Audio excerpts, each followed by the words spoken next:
கிளிநொச்சியைச் சேர்ந்த ஜுவலியொருவர் சாவகச்சேரி போலீஸ் நிலைய குற்றத்தடுப்பு பிரிவு போலீசாரால் காதலன் வீட்டிலே நகை திருடிய குற்றச்சாட்டில் கைது செய்யப்பட்டுள்ளார்.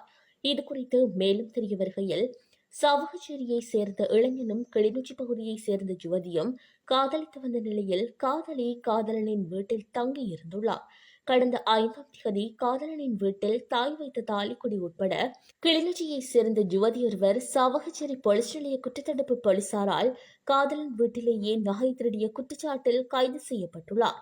இதுகுறித்து மேலும் தெரிய வருகையில், சாவகச்சேரியைச் சேர்ந்த இளைஞனும் கிளிநொச்சி பகுதியைச் சேர்ந்த ஜுவதியும் காதலித்து வந்த நிலையில் காதலி காதலனின் வீட்டில் தங்கியிருந்துள்ளார்.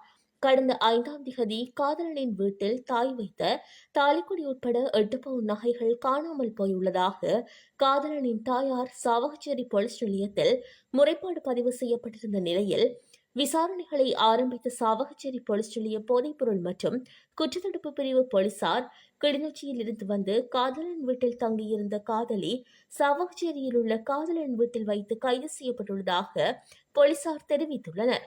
விசாரணையில் குறித்த யுவதி தாலிக்கொடியினை சாவகச்சேரியில் உள்ள தனியார் நிதி நிறுவனத்தில் அடைவு வைத்ததாகவும் மீதி நகைகளை யாழ்ப்பாணத்தில் விற்பனை செய்துள்ளதாகவும் தெரிவித்த அதே நேரம், இணையவழி வியாபாரம் ஒன்றிற்காக தான் திருடியதை காதலியான குறித்த யுவதி ஒப்புக்கொண்டுள்ளமையும் குறிப்பிடத்தக்கது.